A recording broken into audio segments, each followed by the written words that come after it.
На родине Тургенева и Лескова в эти дни гостит американский писатель-фантаст. Его имя Джошуа Стивен Голсон.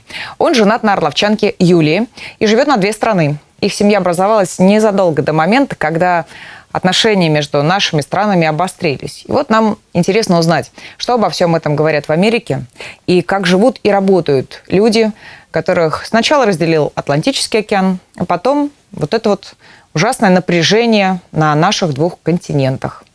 Знакомимся с Джошуа.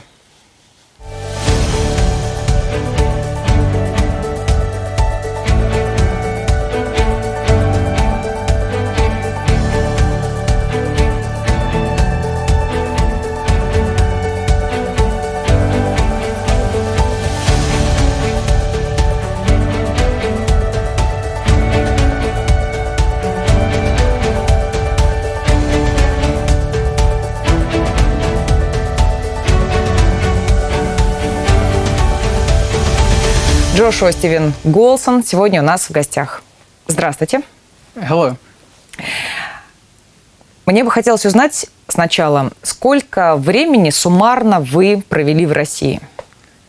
Я провел где-то 5 лет суммарно в России. 2 года я ездил в Россию каждые 3 месяца, так как у нас были отношения на расстоянии, и я путешествовал каждые 3 месяца в России к своей девушке тогда. Сейчас где находится ваша семья? Я имею в виду вашу супругу. И где рабочее место ваше?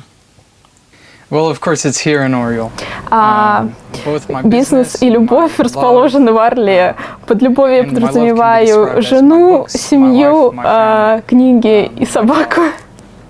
А чем вы занимаетесь, находясь в Орле? Это работа на удаленке? Я работаю учителем английского, в свободное время я пишу книги, играю в компьютерные игры и люблю гулять по Орлу.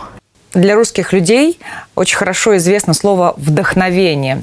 В писательской работе это очень важно. А здесь, на Орловской земле, на родине многих великих русских писателей, как вам пишется? Здесь есть вдохновение? Может быть, вы чувствуете какую-то особую энергетику этого места? Если вы скажете «нет», мы не обидимся. Это очень хороший вопрос. Я стал замечать, что когда я не нахожусь в Орле или в Орловской области, у меня пропадает вдохновение.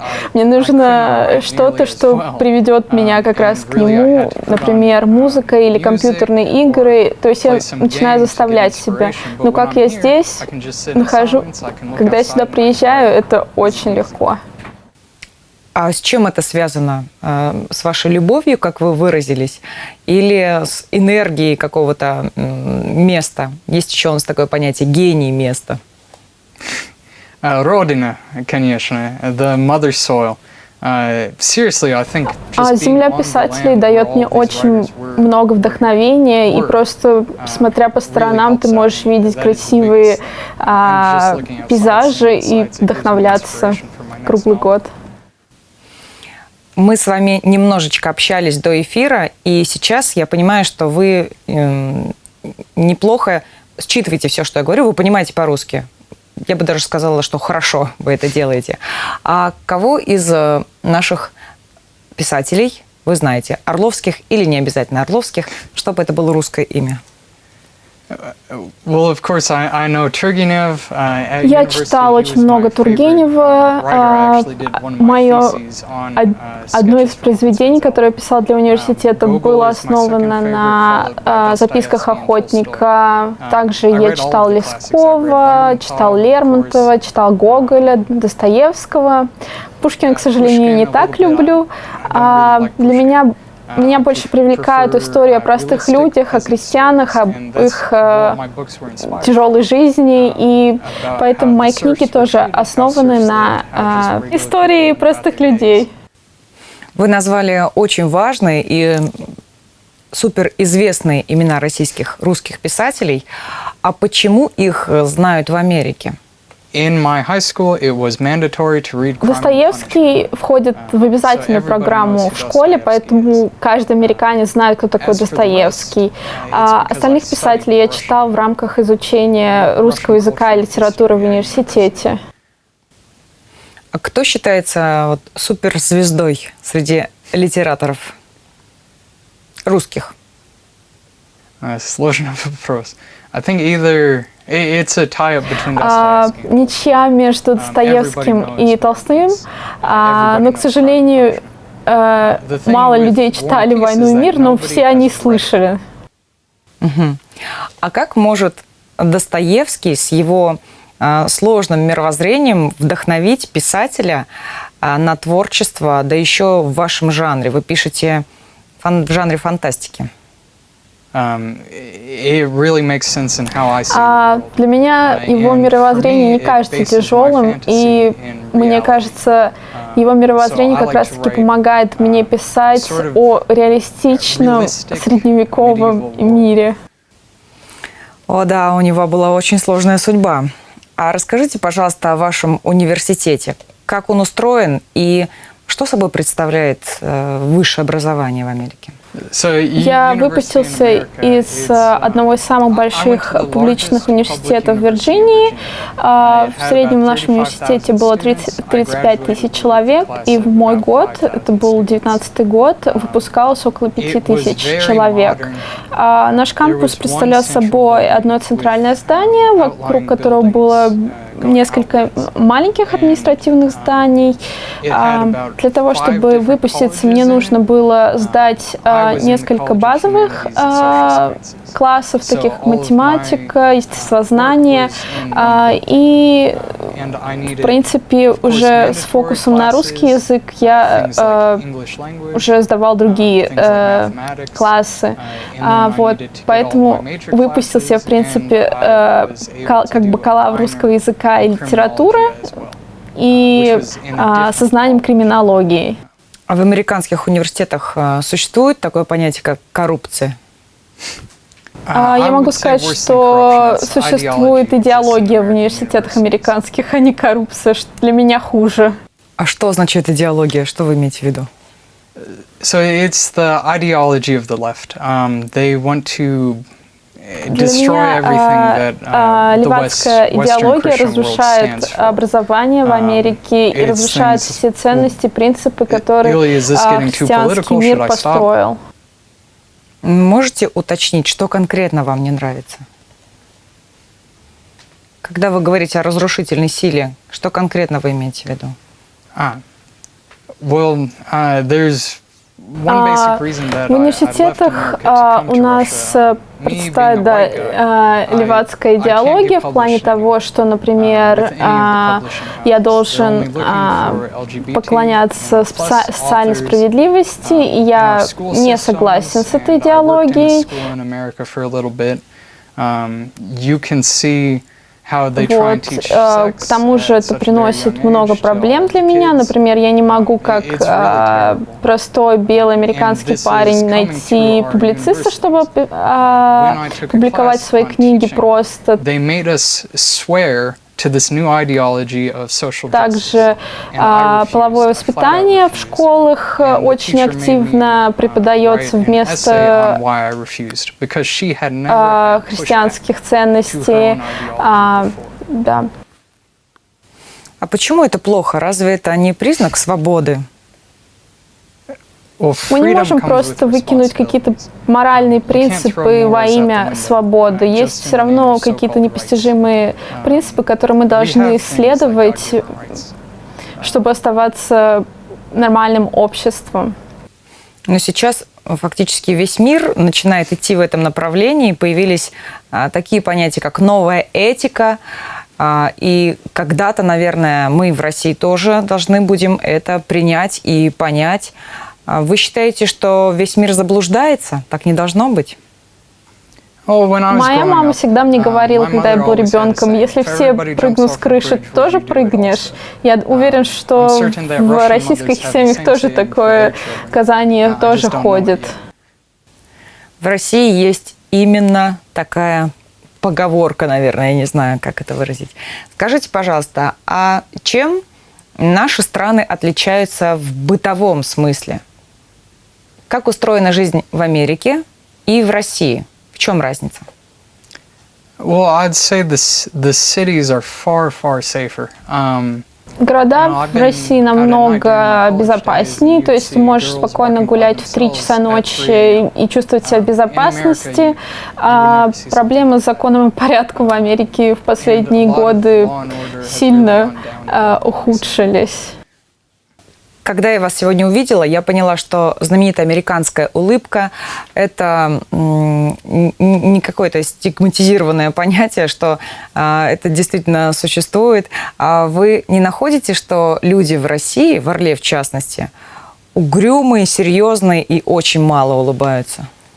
Американская улыбка – это как бы, да, известный, скажем так, факт о нас, но, к сожалению, за ней иногда стоит не так много, и, например, когда мы спрашиваем, как дела, иногда это не значит ничего, просто как социальная норма. Но когда мы узнаем людей, мы действительно искренне улыбаемся, поэтому искренность в России как бы приветствуется.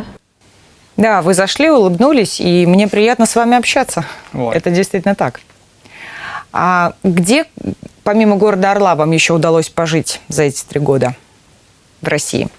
Октябрьская, 122. Это ваш дом на этот момент, да? В Орле.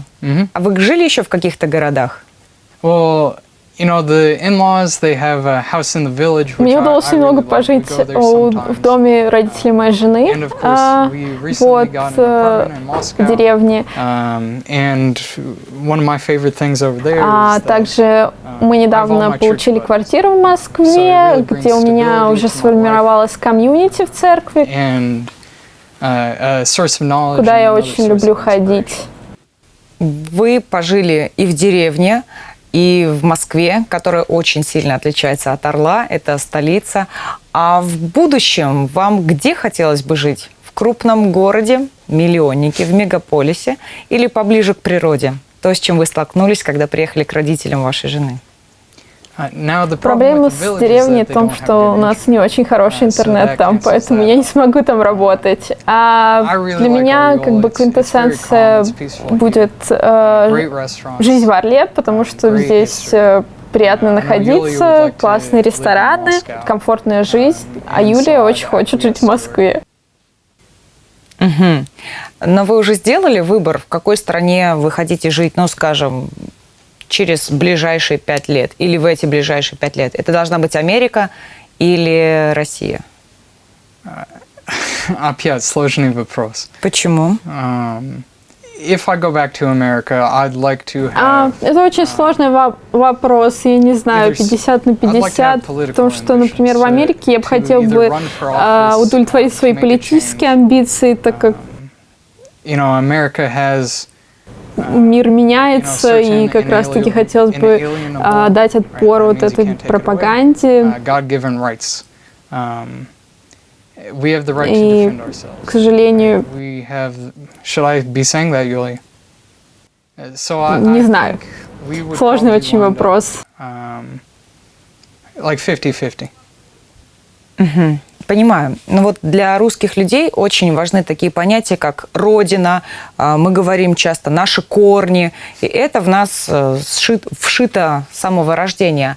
А для американца насколько важна приближенность и нахождение вот рядом с тем местом, где ты родился, или в том месте, где ты родился и вырос? Наверное, для среднего американца это пустые слова, но не для меня. А для меня это очень важно, так как Вирджиния – это, скажем так, родина, сердце зарождения Америки. Там было ядро гражданской войны. Для меня это важно. Вы сказали, для среднего американца. А что это за определение, такой средний американец? Это как? Среднего американца, я подразумевал, важно больше мотивация. То есть, например, если я больше идеологически мотивирован, я скорее буду жить, например, в штате, который близок к моей идеологии. Например, я либо демократ, я буду жить в голубом штате, либо республиканец, то в красном. Неважно, родился я там или нет.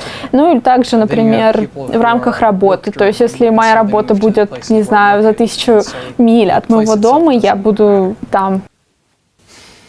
А в Америке сложно или просто найти свое призвание, понять, для чего ты рожден на этот свет и чем ты должен заниматься? Вот какое-то высшее предназначение и реализовать себя в этом, в том, в чем ты себя видишь. Dang, she's got good questions. Yeah, what the... Я бы сказала, что да, сложно найти себя в Америке из-за того, что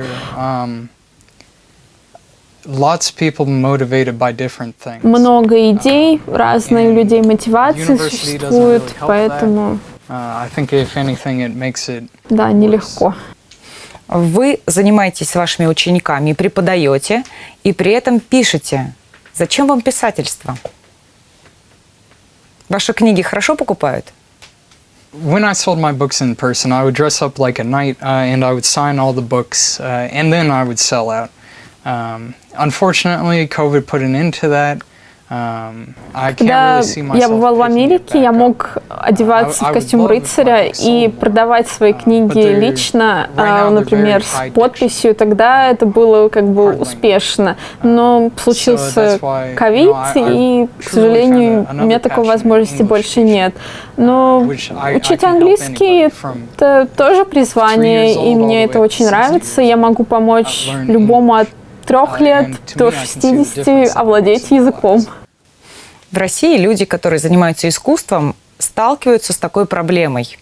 Можно, если говорить о литературе, можно писать на те темы, на которые хочется, но это не всегда будет востребовано. А можно уйти в какой-то жанр пониже, пусть это не прозвучит обидно и оскорбительно, или писать на ту тему, которую от тебя ждут читатели, и тогда твоя книга точно будет хорошо покупаться. И у литераторов вот есть такое внутреннее противоречие. Существует ли у вас такая проблема? Или вы пишете о том, о чем хотите? Well, it's like Gogol's The Painting, right?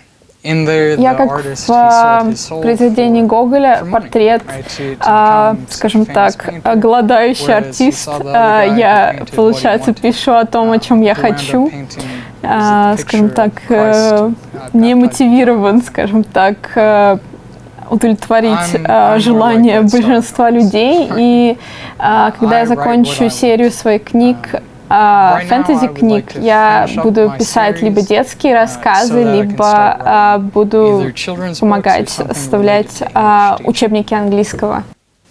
Угу. А как ваша жена относится к этому увлечению, к писательству? К сожалению, она не очень много читала моих произведений. Угу. А где она работает? Кто она по профессии? Она бухгалтер. Она бухгалтер. У нее не творческая профессия. Нет, к сожалению. Она оплачивает счета. Вместе с вами она, соответственно, живет в Орле и работает в Орле. Да.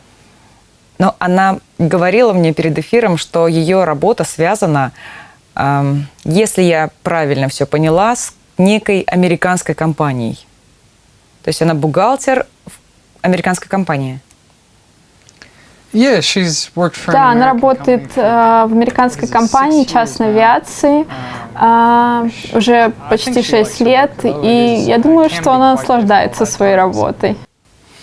Говорят, что в нашей стране сейчас будет тяжело с авиацией, потому что экономические связи рушатся между странами. I hope not. Надеюсь, нет. Вы не боитесь за финансовую стабильность в вашей семье? У вас все четко работает? Нет. Yeah. Скажите, пожалуйста, а когда вы приезжаете в Америку, вы включаете телевизор? Газеты покупаете? К сожалению, нет. Я не делаю ни того, ни другого, но я люблю слушать подкасты, когда я летаю или в повседневной жизни. А вы понимаете, как СМИ рассказывают о том, что происходит в России, о том, что происходит в мире? Вот это отличается от того, что вы слышите в России о том, что происходит? Да, я могу это подтвердить тем, что, например, мой папа Он, например, рассказывает мне о новостях о России, что вот, смотри, там у нас такая новость. Но я могу подтвердить, что это, конечно, совсем другое. И я слушаю свои подкасты от людей, например, из церкви или от обычных людей. И для меня как бы важны альтернативные источники информации, нежели СМИ в Америке. А как американцы относятся к россиянам, к русским, вот с учетом того, что происходит? Вот ваша семья, например. Well, I'd say it's 50-50. Но опять же, общество поляризировано, это 50 на 50. Например, если вы встретите обычного какого-нибудь демократа, конечно, он будет говорить, что Россия — это большой шайтан. А против, например, обычного республиканца, который будет относиться нормально к России. Вы в этом смысле политику Байдена поддерживаете? Вы понимаете ее? No, and honestly speaking, I think it was a stolen election. Нет, не поддерживаю. Я действительно считаю, что выборы были украдены, и в журнале «Таймс» была статья о том, что как в университетах помогали фальсифицировать эти выборы. У писателей есть дар предвидения, и мы это часто видели и видим. Скажите, пожалуйста, вот как писатель-фантаст, а что будет дальше с миром? Fortune tell. Только Бог знает. I don't think she liked that answer. Well, I'd say republics tend to last about 200 years. We've seen the American last for В about Америке that. я, к сожалению, думаю, что, скорее всего, произойдет раскол, так как любая империя, скажем так, длится около 200 лет. И это неизбежно. Of course. Well, I can say more. I mean, that's, В другой of course, стране on мира, one side of the Китай, world, but on the other side, we can повышает see that свое China величие, is и это, к сожалению, rising up, печально, учитывая историю unfortunately, in my и opinion, especially after читая reading Мао. about Mao. А Россия? And with Russia right now, well, Идея, Putin has always скажем tried to так, go for an импортозамещения autarky, очень which I think is a good перспективна idea because you в bring all of the долгосрочной manufacturing перспективе, into так как Russia. It gives страна people будет, jobs, it keeps the money скажем within the так, state. самообеспечиваться. And so we'll see if that continues, especially with all of these sanctions. Когда наступит мир во всем мире? When there will be peace in the world. You know, it's like a genie when they teach, you know, the morals. Скорее всего, из истории никогда не будет мира во всем мире. It's funny, I Я ask всегда my спрашиваю students своих if you had 3 студентов, wishes, what would какие бы у вас были 3 желания? И они they всегда always say отвечают peace мир во in the всем world. мире. Но здесь мы похожи, наверное, в том, что в России тоже так говорят. We look like it. Мир во всем мире. Я вас благодарю за интервью. Вот. Спасибо. И спасибо вам. Это был Джошуа Стивен Голсон.